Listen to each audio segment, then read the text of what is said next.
J'ai des frères qui sont partis tôt. Sur ces faits, je me mets des tartes. Que tu jettes, mais t'es v'là le mytho. Félodie, paie dans la barre. Coucou tout le monde, aujourd'hui on se retrouve pour une nouvelle vidéo. Et comme vous avez pu le voir dans le titre, du coup je vais faire, comme ça s'appelle, genre comment être bien organisé dans ses cours en troisième. Pour les cours dans son année de troisième. Du coup c'est parti. Juste avant de commencer, si vous n'êtes pas encore abonné, abonnez-vous, likez, surtout activez la cloche pour recevoir la notification à chaque fois que je poste une vidéo. Et n'hésitez pas aussi à me laisser un petit commentaire si elles sont activées. Ça fait toujours plaisir. Voilà. Sur ce, je vous laisse avec la vidéo et je vous souhaite un très bon visionnage. Ok, bon, premier conseil. Du coup, le premier conseil, c'est de surligner les mots importants dans ses cours. Genre, les dates. Par exemple, les dates. Les définitions. Vous pouvez surligner une définition. Les mots que vous ne comprenez pas.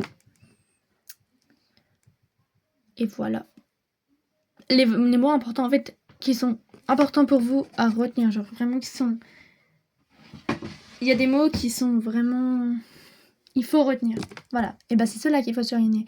Par exemple, en histoire, je me rappelais que l'année dernière, je surlignais les dates à chaque fois. Les personnages connus aussi. Par exemple, je sais pas, je dis un exemple. Napoléon Bonaparte. Voilà. C'est un exemple. Du coup, les définitions et tout. Et voilà quoi. Bref, du coup, on passe au deuxième conseil. Du coup, deuxième conseil pour être organisé dans ses cours, c'est vraiment d'être... genre... comment on dit? Attendez. D'être à la page, genre... d'avoir tous ces cours de copier, genre vraiment qu'il vous manque rien, parce que pour votre brevet, sinon ça va être grave dur. Genre, vous avez passé votre brevet cette année, il faut que vos cours soient complets et tout. Voilà. Faut vraiment qu'il vous manque rien. Et dès que vous êtes absent ou quoi et qu'il vous manque un cours, même si c'est une phrase, vous demandez à un camarade de vous envoyer le cours et vous copiez le soir même. Parce que vraiment, ça va poser problème. Sachant que vous avez votre brevet et tout, ça va être grave dur si vous n'avez pas tous vos cours. Hein. Vraiment, c'est très important ça. C'est essentiel. Bon, on passe au troisième conseil. Du coup, le troisième conseil, c'est... Dès que vous n'avez pas compris quelque chose, vous levez la main, vous demandez au prof de vous réexpliquer. Voilà, même s'il l'a déjà expliqué plusieurs fois, vous le redemandez de le répéter. Ça lui dérangera pas puisque c'est son métier, c'est un peu grâce à ça qu'il gagne ses sous, quoi, gagne son argent, son salaire et tout. C'est ce qu'il doit faire en fait. C'est son métier de devoir expliquer aux élèves. Voilà. Son métier c'est d'enseigner, donc voilà, dès que vous n'avez pas compris quelque chose, vous levez la main, genre vraiment c'est important. Et même si, désolé, j'ai fait un message, même si le prof vous le dit pas, dès qu'il vous explique quelque chose à l'oral, vous pouvez le noter, même si c'est pas dans le cours, ok? Genre, je vais vous donner un exemple. Par exemple, vous êtes en cours de français, voilà. Le prof il explique à l'oral et tout, il a pas mis le cours et tout, voilà, il explique juste à l'oral. Il y a un truc important dans ce qu'il dit que vous n'êtes pas sûr de retenir, et bah vous allez le noter. Voilà, vous allez le noter, même au brouillon, mais vous allez le noter quelque part. Voilà, c'est vraiment important parce que c'est important. Voilà. Quatrième conseil. Du coup, le quatrième conseil, c'est de mettre en valeur ce que tu écris. Par exemple, t'as un cours. Attendez, je vais vous montrer. Bon, c'est pas ouf, hein, mais attendez. Hop. C'est pas fou, on va pas se le cacher. Bon, en plus, c'est pas très soigné, on va pas se le cacher.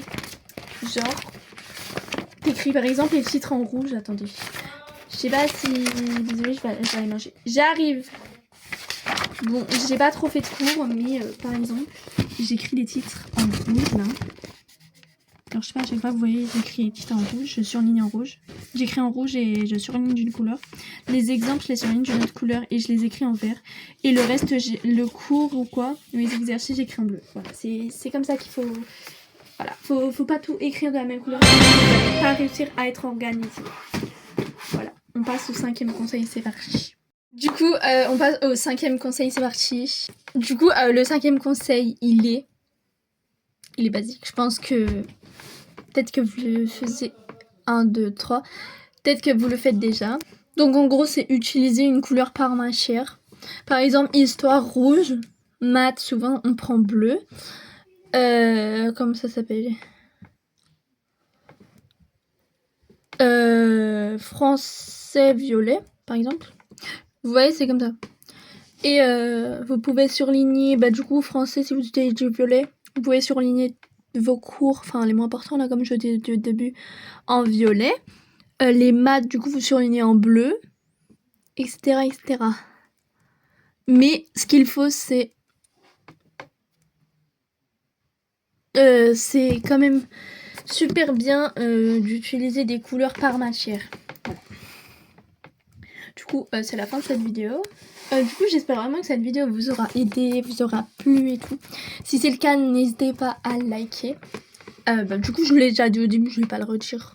N'hésitez pas à mettre un petit like et tout. Ça fait toujours plaisir. Et merci beaucoup pour les 13 200. Voilà. Pendant les vacances, si vous n'avez pas vu mon post, tous les mercredis, vendredis et dimanches à 10h30, soyez sur ma chaîne, il y aura une nouvelle vidéo. Tous les mercredis, vendredis et dimanches, du coup. Voilà. Et le matin, du coup, pas le soir. Du coup, voilà, je vous fais des gros bisous. Et mettez cet emoji-là si vous êtes resté jusqu'à la fin. Voilà. Bisous.